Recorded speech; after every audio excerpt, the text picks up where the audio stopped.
Okay, so next category, and this will probably be the longest one that I might put up in 2 different videos. And it's dating! Yay! So, my goal, well, yeah, I wrote that opportunities have been finding me and I don't need to go out to find them. And then I wrote a name of a guy who, like, I don't know why I considered him an opportunity because, like, we never, like, we're just friends. And he dates, like, other chicks that are not me.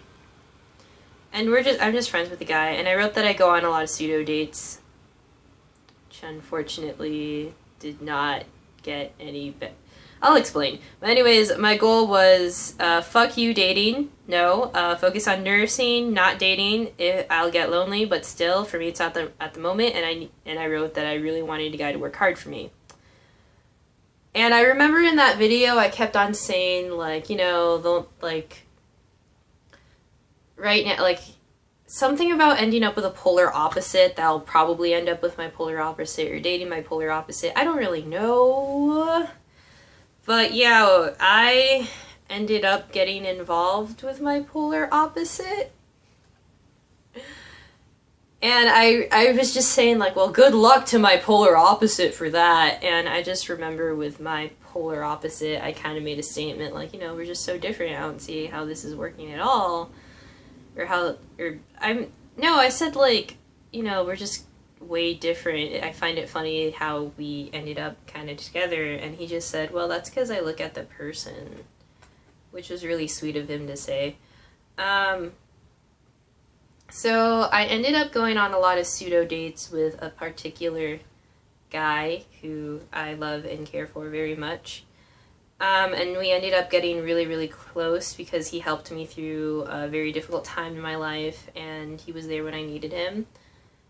And, like, I ended up going to his house twice for 2 different Christmas things, and we, like, I'm not even sure if he asked me out on Valentine's Day, but he just kind of said, like, hey, my grandparents are asking me if we're gonna do something together for Valentine's Day. And I'm just like, are you asking me out? Is that what? But then, like, when the day actually came, like, it wasn't really a date. And then I found out that he didn't know who Fleetwood Mac was, which made me really sad because I feel like every white person knows who Fleetwood Mac is. And now every time I hear, great, now I can't remember the name of the song, but it's the one that's like, you know, thunder only, I'm not gonna sing it. Thunder only happens when it's raining, players only love you when they're playing. It's that song, I think it's Dreams by Fleetwood Mac, but every time I hear that song, I think of him, even though I'm really sad that he didn't know. It was funny though, because, like, I just remember us sitting at, place we decided to go to for Valentine's Day, and, like, they were playing a Taylor Swift song, and he likes Taylor Swift, and then, again, by polar opposite, and then right after the Taylor Swift song was Fleetwood Mac, and, like, he's like, I wonder if they're gonna change the music, or something like that, and I just was very shocked that he didn't know who Stevie Nicks is, and, like, it's weird between him and I, because even though I really like him and he likes me, like, whenever we're together, it's just so awkward. I don't know why. It's just so awkward. I think part of it has to do with the fact that he's just really, really quiet and he listens. He's a great listener. And, like, it's just hard because I'm a talker and I talk all the time and I try to get him to talk, but for him, he is a man of very, very few words, but when he does say something, it's meaningful. So I waste my words and I talk a lot, but he doesn't waste his words, and every time he says something, there's meaning, like, there's meaning behind it. Like, so every word counts. That makes sense, yeah. So, we ended up going on a lot of pseudo dates together, which, like, sometimes would piss me off, sometimes wouldn't. But I think I'll get to that. I think the thing that pissed me off, though, and still kind of frustrates me, and I'm going to have to talk to him about it next time I see him, is that the majority of the time when we, like, probably, I feel like 90% of the time that we hung out, it's always been me saying, like, hey, do you want to do something together? So I feel like a lot of times I feel like I'm at the helm of the relationship, if you can really call it that. I'll get into more detail later. But yeah, like, it's frustrating and hard because even though whenever I ask him if he wants to hang out or if he wants to do something, he'll say yes. But again, for the majority of the time, it's always me coming up with the ideas, and that frustrates me a lot. But yeah, and I need to be not such a chicken shit. Because, like, I can tell, like, you know, I could say this in front of a camera, but at the same time, when it comes to, like, me being next to him, it's really hard for, like, because I'd want to avoid conflict, and I want people to be happy, and I want to pretend that I'm happy so I don't stress them out. But at the same time, it, like, stresses me out. So I need to be more vocal in saying, like, hey, this really bothers me. And recognize that if he doesn't change or if he doesn't want to change, then maybe I should just move on to someone else, even though I don't want to. So yeah, it's like, it's easy for me to say all this in front of a camera and not to him. But anyways, yeah, so me and this guy, we've been friends since freshman year, and then it kind of, like, it was funny because, so like 2005 of spring semester 2005, I ended up starting to have feelings for him, and I said why he's never made a move on me, and his exact sentence was, I have no romantic feelings towards you whatsoever,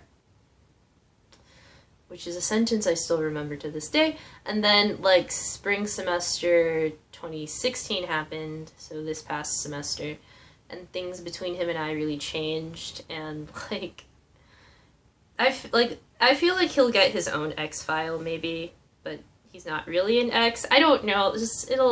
I don't even know. And, like, things just changed. We got a lot closer than I thought we would. And yeah, like, it was like there came a period where we acted more like we called ourselves friends, but we were acting like a couple. So even though if anyone asked, we would say that we were friends, but, like, the way we were functioning and the way that we were towards each other was as if we were dating. And even though, according to one of my Bible professors, I should be okay with the ambiguity, I wasn't really. And so right before spring break, he and I kind of had a DTR, and he just said, like, hey, like, you know, we have been acting like a couple, but we shouldn't, but like, we're not really dating, and we're just friends. And, like, so he kind of said, like, we can't continue to act the way that we are unless we're dating. Like, we can't have both, which I agree with, and I understand. And I respect that and, like, you know, I respected that because it was true. Like, we couldn't pretend we were a couple anymore. Because he, like, thankfully, because usually they never admit this, but thankfully he was like, we've been acting as if we're a couple, and we can't have both. Like, we can't act like a couple and just stay friends. So I asked him, like, hey, like, do you think that, you know, just give me spring break, and just let me think about it over spring break. And he was like, yeah, like, that's fine. And so during spring break, I was like, okay, do we go out or do we just stay friends? Because like, even though I really like him, I really want to graduate before I really get serious with him. Well, with anyone, but particularly him, because we have been friends for so long.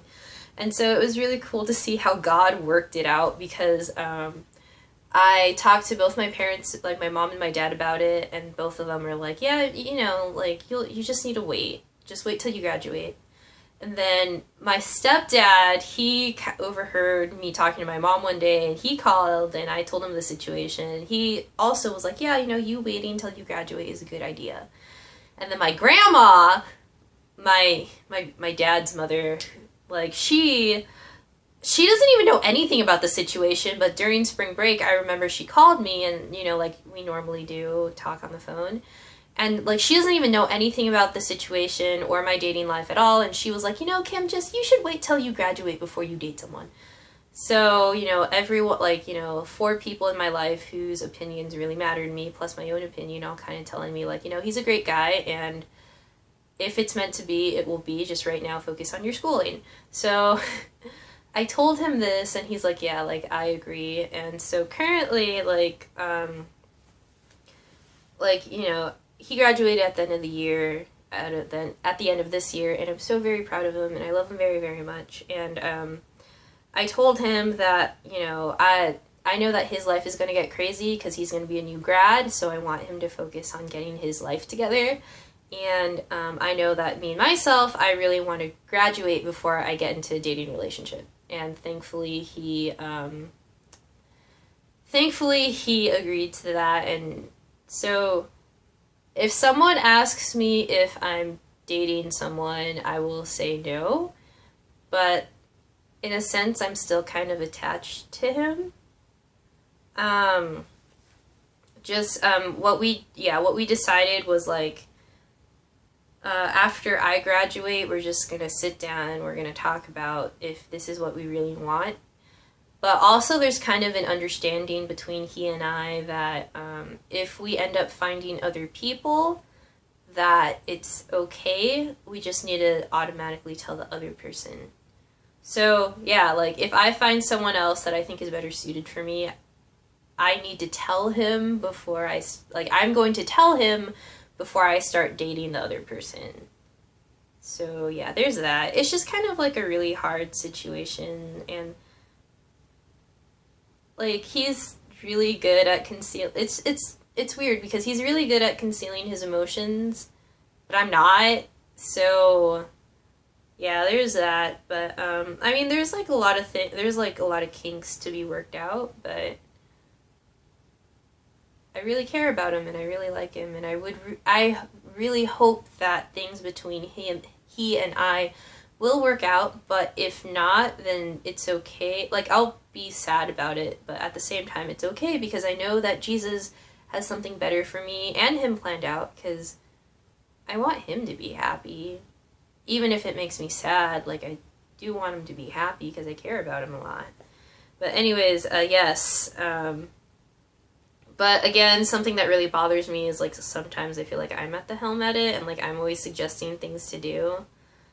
But whenever I'm kind of sad, I do remember all the things that he's done for me in the past. Like, there's this one time he bought me, like, this weird zombie toy thing that I love, and I remember for my birthday, he, like, surprised me by getting a whole bunch of stuff from Marshall's that, like, because we went to Marshall's one day, like, before my birthday, because I needed to get some shampoo. And I didn't know this at the time, but he was, like, taking pictures of all the stuff that I was, like, contemplating buying, but then didn't buy. And then for my birthday, he gives me a huge box filled with all the stuff that I almost bought, that I wanted to get. So he's really sweet, and I know that he cares about me. And yeah, I'm gonna see him in a couple days to go to a concert with him. And yeah, like, but I know that there are certain things that kind of frustrate me, and I need to tell him because it's unfair to him for me to be mad at him and not tell him why I'm mad. So yeah. Anyways, yes, but that is a thing with me and this person whom I care and love for so very much, and he makes me happy, and he smells good. Okay. So my other goal was to stop talking and flirting with people that I don't know on social media, and so this happened. I was very proud of myself that I stopped that. There's this guy who began to flirt with me via Instagram, and I was just like, no, like, I'll talk to you as a friend, but no thank you. And he got really creepy. I feel like he deserves his own episode because he was just, he would, like, tell me these random inappropriate things, and I'm just like, okay. It was just a funny story, and I feel like I should give him his own episode. But anyways, but yeah, in the times that I did get lonely, I would realize that, I do like attention from other guys, but it's really pointless because I'm never going to meet these people, and I already have something good going on currently. So, yeah, there's that. And yes, I need to really write that X file on this guy who will live in infamy. And oh yeah, kind of another fun story that I have a couple minutes to talk about was I remember I got a My Invisible Boyfriend account where like you pay $15. I wasted that $15. Well, by the way, the only reason why I knew about this was because someone met, like, this lady was a guest speaker in my Bible class, and she talked about it, and one day I was like, screw it, I'm gonna do it. So it was $15, and basically you pay a service to pretend to be your boyfriend, which, like, it was $15 wasted because, like, every single day was a different, like, because so you only get like 100 texts, and that's back and forth, which is stupid, and this deserves its own video, and I will make it. But like, it's like every single day, every single time I used it, it was a different guy. And so I would have to explain over and over again, like, hey, like, I'm in nursing school, I'm tired all the time. And that got really frustrating. So My Invisible Boyfriend or Invisible Boyfriend, don't get it, because it's just a waste of time and money. And yes, that will get its own episode eventually. But yeah, thank you for watching this portion of life. Okay, bye.